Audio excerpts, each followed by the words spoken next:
নমস্কার, কেমন আছেন সবাই? অনুক্রেজি ক্রিয়েশনের আরও একটি নতুন ভিডিওতে আপনাদের জানাই স্বাগত। আজকে একবার আউটিং নিয়ে একটু বেরিয়েছি, যাব একবার বর্ধমান 108 শিব মন্দির। এই যে আউটিংয়ের খাতায় এখন সাইন করছি। আমাদের সপ্তাহে একটা দিনই আউটিং থাকে, রোববার সকাল 9টা দিয়ে বিকেল 4টে। তাই এখন বেরিয়েছি আউটিংয়ের জন্য। সাইন হয়ে গেলে এখান থেকে বেরিয়ে যাব টোটো করে স্টেশনের উদ্দেশ্যে। ওখান দিয়ে ট্রেন ধরে সোজা যাব বর্ধমান। চলুন, সাইন হয়ে গেছে, এবার বেরিয়ে পড়েছি। আজ দুদিন বৃষ্টি হয়েছে তো, তাই দেখুন চারিপাশটা কি সুন্দর লাগছে।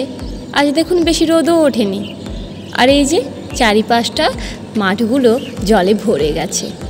চাষবাস করতে এবার সুবিধা হবে চাষিদের। এই যে দাঁড়িয়েছি এখন টিকিট কাটার জন্য। স্টেশনের ভেতর দিকে আর যাবো না টিকিট কাটার জন্য, বাইরে থেকে এখান দিয়ে কেটে নিচ্ছি। ঈশিতা নেমেছে টিকিট কাটার জন্য, আর আমরা 4 জন টোটোতেই বসে আছি। এই যে টিকিট হাতে পেয়ে গেছি, এবার যাওয়া যাক স্টেশনের ভেতরের দিকে। টোটো কাকু আমাদের নামিয়ে দিয়ে বেরিয়ে পড়লো। আমরাও চলুন এবার ভেতরের দিকে যাই ধীরে ধীরে। আমি তো বোলপুর দিয়ে বাড়ি বাসে যাতায়াত করি, আর ওরা ট্রেনে যাতায়াত করে, তাই এখানে দাঁড়িয়ে ওরা আমায় একটু বুঝিয়ে দিচ্ছিল কার ট্রেন কত নাম্বারে দাঁড়ায়। ওই দেখতে পাচ্ছি, ওই যে ভেতরে সেটটা আছে, ওর ভেতর দিয়ে গেলে টিকিট কাটা, মানে এই দিক দিয়ে যাবে। ট্রেনটা কোথায় দাঁড়াবে? 1 নম্বরে, 2 নম্বরে। দেখ না না, এইটা তো 2 নম্বরে দাঁড়াবে, কিন্তু বৈশালীটা বলছি। বৈশালীটা সবসময় 1 নম্বরে থাকবে। আচ্ছা, আর নাহলে 2 নম্বরে থাকবে। ওই সিঁড়ির পাশ দিয়ে হেঁটে যাবে, ওদিকে টিকিট কাটাবে। 4 জন মিলে আমায় যা বোঝানোর বুঝিয়ে দিয়েছে। আমাদের ট্রেন যেহেতু 1 নম্বরে দাঁড়াবে, তাই এখন যাচ্ছি ওখানে।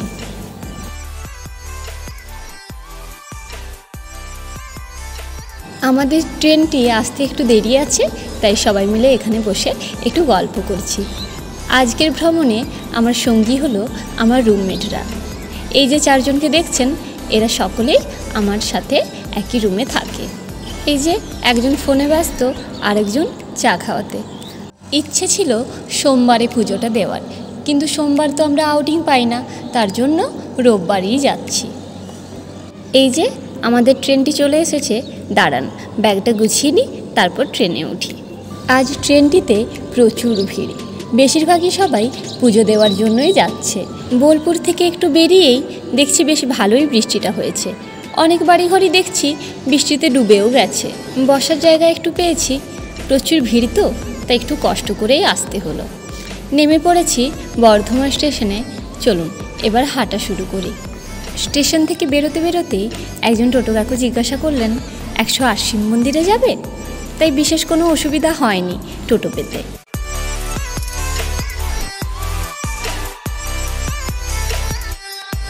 স্টেশন থেকে 12 মিনিটের মতো লাগলো মন্দিরে আসতে। চলুন মন্দিরে চলে এসেছি, এবার টোটো থেকে নামি। পুজোর জন্য ফুল আর মিষ্টি এই যে মন্দিরের বাইরে থেকেই নিয়ে নেব। এই যে এই দোকানটি থেকে পুজোর জন্য মিষ্টিটা নিচ্ছি। এবার একটু নিতে হবে পুজোর জন্য ফুল আর মালা। আমরা তো বাবার মাথায় জল ঢালার জন্য কোনো পাত্র নিয়ে আসিনি, তাই এখান থেকে একটি পাত্র নিলাম, আর কিছু ফুল আর 5টি মালা। চলুন, ফুল আর মালা নেওয়া হয়ে গেছে, এবার মন্দিরের দিকে যাই। ওনার কাছে দেখলাম দুধও পাওয়া যাচ্ছে, তাই এই পাত্রটিতে বাবার প্রিয় ধুতরা ফুল আর একটু দুধ নেওয়া হয়েছে।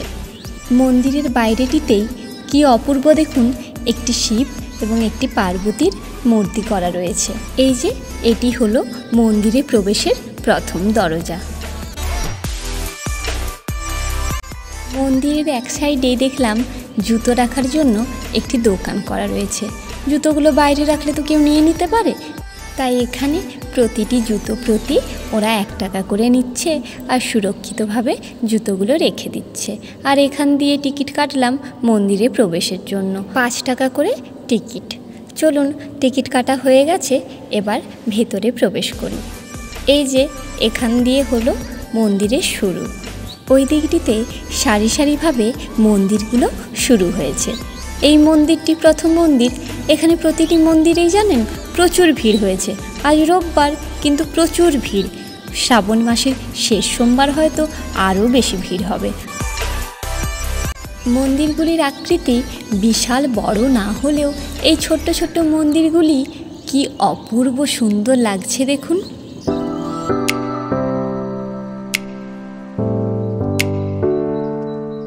এই যে যার জন্য এত দূর দিয়ে আসা, এত সময় পর তার দর্শন পেলাম। দাঁড়ান, পুজোটা করে নিই।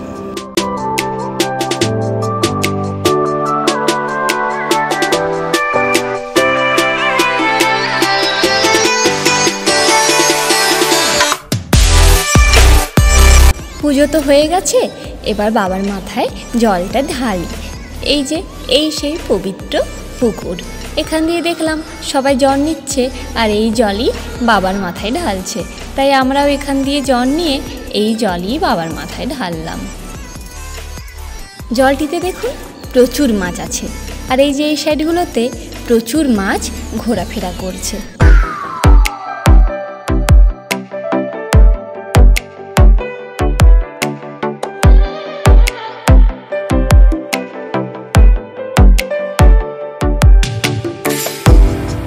একটি করে মোমবাতিও বাবার মন্দিরের ভেতরে জ্বালিয়ে দিলাম।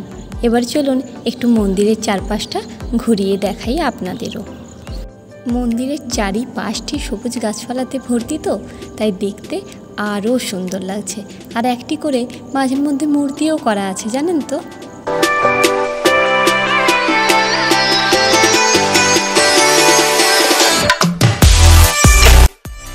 এই যে এই জায়গাটিতে সকলে নিজের মনের কথা বাবাকে জানাচ্ছে এবং ধূপ দিয়ে বাবার পুজো করছে। দাঁড়ান, আমিও আমার মনের কথাগুলো বাবাকে একটু জানিয়ে দিই। পুজো দেওয়া আমাদের হয়ে গেছে, চারিপাশটিও ঘুরে নিয়েছি ভালোভাবে, তাই এখন বেরোলাম মন্দির দিয়ে। এবার সামনে দিয়েই হয়তো কিছু একটু খাবো, তারপর টোটো ধরে সোজা যাব স্টেশন। বেশি সময় তো আর হাতে নেই, হোস্টেলে ঢোকার আগে একটু কেনাকাটাও করতে হবে। দাঁড়ান, তার আগে জুতোগুলো এখান দিয়ে নিয়ে নিই। সকালে যখন বেরিয়েছিলাম খুব একটা গরম ছিল না, রোদটিও মাথার উপরে এসেছে, তো তাই গরমটিও খুব বেড়েছে। প্রায় 12টা বাজতে চললো, তাই সবাই মিলে ঠিক করলাম এখন আর অন্য কিছু খাবো না, একটুখানি নিরামিষ ভাত খেয়ে নেব, তারপর না হয় স্টেশনে ঢুকবো। স্টেশনের একটু আগেই আমরা নেমে পড়েছি। এই যে হেঁটে হেঁটে যাচ্ছি এখন কৈলাস হিন্দু হোটেল, এখানেই একটুখানি ভাত খাবো, তারপর এখান দিয়ে বেরোবো। চলুন ভেতরে যাই। আজ যেহেতু পুজো দিয়েছি তাই আমিষ কিছু খেলাম না, একটু নিরামিষই খেলাম।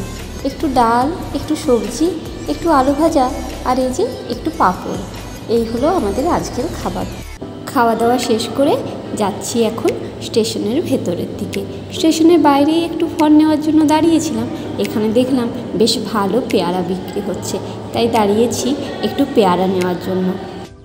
এখানকার সব কাজ হয়ে গেছে বাবা, এবার গরমটা একটু বেশ ভালোই লাগছে। চলুন এবার টিকিটটা কাটি, তারপর এখান দিয়ে বেরোবো। এখানটিতেও বেশ ভিড়, একটিও ফ্যান ফাঁকা নেই। ওই যে দূরে একটি ফ্যান ফাঁকা আছে, তাও দেখলাম নিচে একটি গরু আবার শুয়ে আছে। যাই হোক, চলুন টিকিট কাটা হয়ে গেছে, এবার যাওয়া যাক। বৃষ্টিটিও আবার শুরু হয়েছে। যাই হোক, পুজো দেওয়া তো হয়ে গেছে, আর অতটা চাপ নেই। বৃষ্টিটি হচ্ছে, হোক, একটু ঠান্ডা হবে হয়তো ওয়েদারটি। বর্ধমান গিয়ে এই ছবিটি হলো আমার বড় পাওনা। কেউ যে সামনে দিয়ে এসে এত ভালোভাবে কথা বলবে এটি আমি আশা করতে পারিনি। থ্যাংক ইউ এত ভালোবাসা দেওয়ার জন্য। বোলপুরে পৌঁছে গেছি, একটু কেনাকাটা বাকি আছে, এগুলো করেই ফিরছি এখন বাড়ি। চলুন ভিডিওটি এখানেই শেষ করছি। ভালো লাগলে অবশ্যই একটি লাইক করবেন, আর পরবর্তী ভিডিও দেখার জন্য অবশ্যই চ্যানেলটি সাবস্ক্রাইব করবেন। দেখা হচ্ছে আরও একটি নতুন ভিডিওতে। আজকের মতো বিদায় নিলাম।